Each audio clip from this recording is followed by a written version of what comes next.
One. Welcome back to Shadow Moon. This month we'll be doing Brigandine.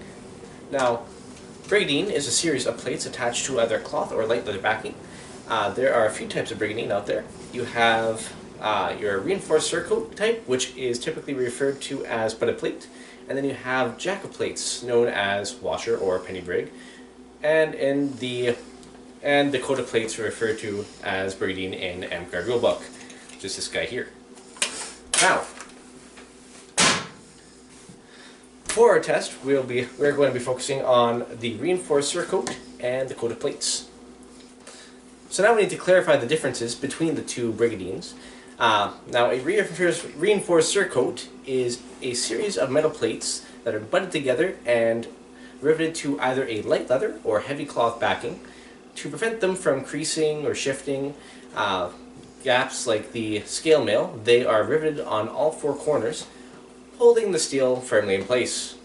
Now, this provides a good protection against slashing or bludgeoning attacks, but still has gaps where the plates meet.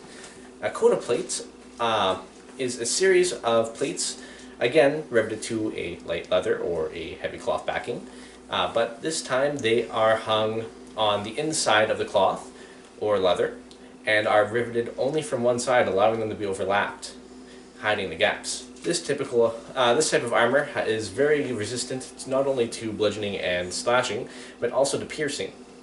Now, back to the V8 rulebook. The V8 rulebook has several modifiers for budded plate and Brigandine. Now, with reinforced surcoat or budded plate, you have heavy gauge, which is 16 gauge steel, heavy leather backing, no gaps, and rigid backing. The coated plates, or Brigandine, you have heavy gauge, which is, again, 16 gauge steel, superior overlap, and large plates. Now, this month we'll be testing the reinforced surcoat with regular and heavy gauge plates on light and heavy leather backing. And on the coated plates, we'll be testing the regular and heavy gauge plates along with the regular and superior overlap. Unfortunately, there were a few modifiers that we couldn't get to work again on our test platform. On the reinforced surcoat with no gaps and rigid, no gaps based on the design of the armor, and whenever you put it on, the armor will flex and create gaps between the plates because they're not connected together. Now, rigid, we actually attached the armor to a strong leather backing, providing a different +1 modifier. Again, if you could attach it to wooden or steel backing, however, wood tends to be heavy and break when you hit it, and splinters suck. Also, if you are attaching steel plates to a steel backing to make a reinforced surcoat, you basically just made bad looking plate. On the coated plates, we won't be doing the large plates modifiers, as those are essentially plate mail covered in light leather, and we're saving plate mail for our grand finale next month. Now, with that, thank you, and back to you, Dennis. Let's go break some things. Thank you, Nick. Alright, so we have our samples of Brig. This is the budded plate. Nick said it was going to be on leather backing. Unfortunately, we had it sewn into pockets. We have 18 gauge, 16 gauge, light gauge, heavy gauge. This is normal steel. It's all mill steel. And we have our gambeson backing like usual. So I highly doubt the sword's going to do any damage. Let's take a swing just to see what happens.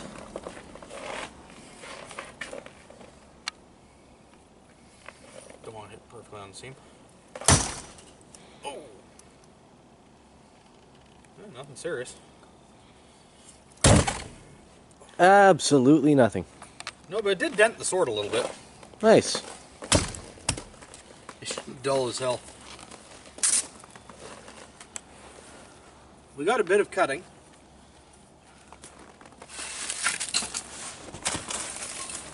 You can just barely see the steel plates through those cuts.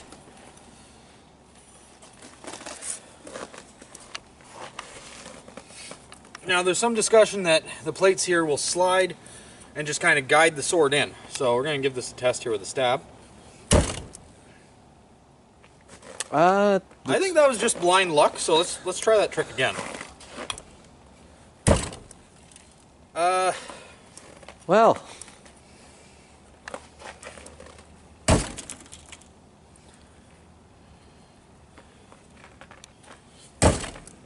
Okay. So I think the first two were just blind luck. And now I have a dull sword.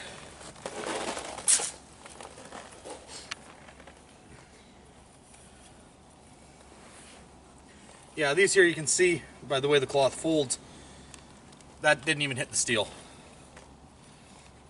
There's no drag marks, so she didn't hit the steel and drag over to the actual fold. So,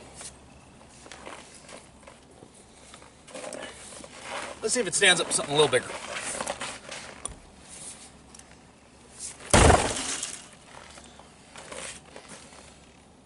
Pretty well. Glue at the back.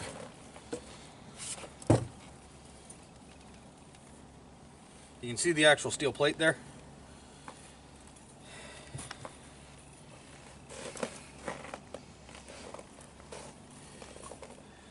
Gambeson was pushed into the stump. You can see this very flat dent there.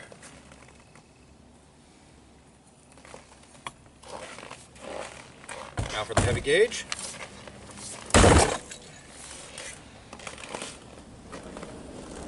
Once again, it cut the outer layer, bent the tile. Ooh. Got some pressure cutting on the gambeson and a dent in the stump. If it were being squishier, that wouldn't have actually cut through. You'd probably get a pretty good bruise though. I get that. Alright, now for the corbille.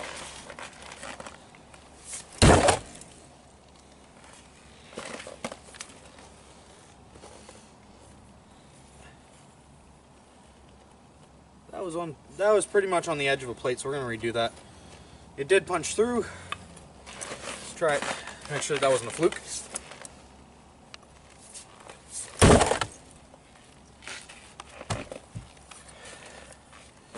When I want to hit something, I can't hit it, but when I don't want to hit something, I just manage to hit like a frickin' fly.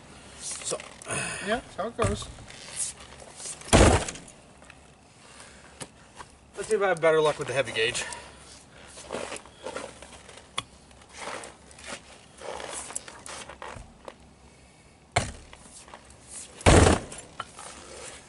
I think you did. No, because I grabbed the gambeson. Oh. My accuracy is just completely off today.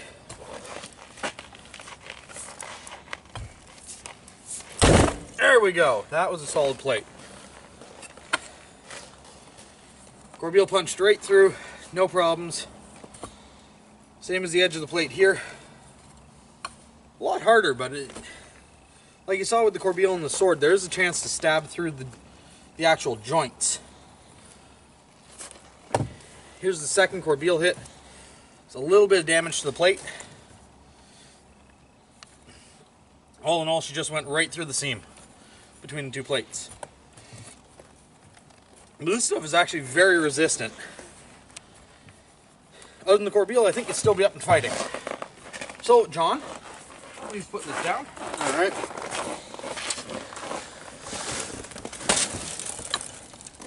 Oh no. Oh yes. Might want back a little bit. Okay. Oh! Ooh. Stalled the axe. Oh, I hit that one, bent that one. Did you punch or just bend it? I think what happened is I hit right on this one. But I did bend that one. Well, that wasn't a bend, John. That's right through. Oh, okay. So what we're going to do, we're just going to switch them around so I know where this gap is. And do it again.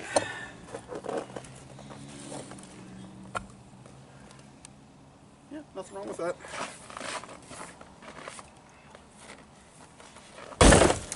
Oh, you're shaking the ice off the house. There you go. I don't want Through to. that one. Through that one. Through that one. You got a second hole? Oh yeah, second hole. And into the stump.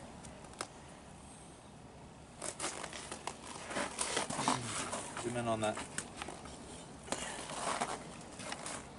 Right through 2 layers of a reinforced Surcoat.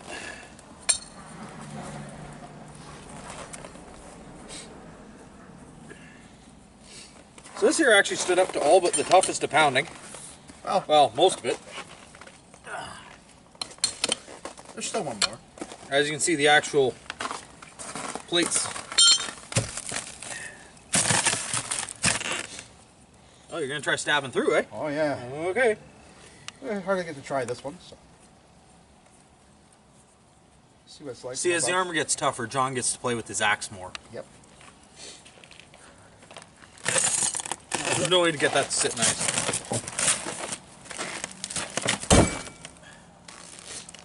Remove the first plate. Not even an ounce of damage to it, so let's just pull it. It's because this is also lucky compared to the rest of it, but it still went through. Yeah, we just have a little tiny pinhole. I'd say that guy's still probably fighting, but you are trying to go through too, so give it another shot on just a single one there. Try the other side there. I'm trying to save some plates at least. Oh. Like you, going through the plates. Yeah, so the heavy gauge will still stop your stab. But again, it's not meant really for stabbing. This tip's mostly for keeping people at bay, but otherwise I have to make it a lot sharper. But she is going through. Yeah. She's denting the stump, but I'd say a guy's would still be up and fighting and slowing you down. That's why this end is great. Alright, so next week we're going to try the heavy gauge, well, heavy and light gauge with the strong leather reinforced backing. See if that slows down John at all going through these plates.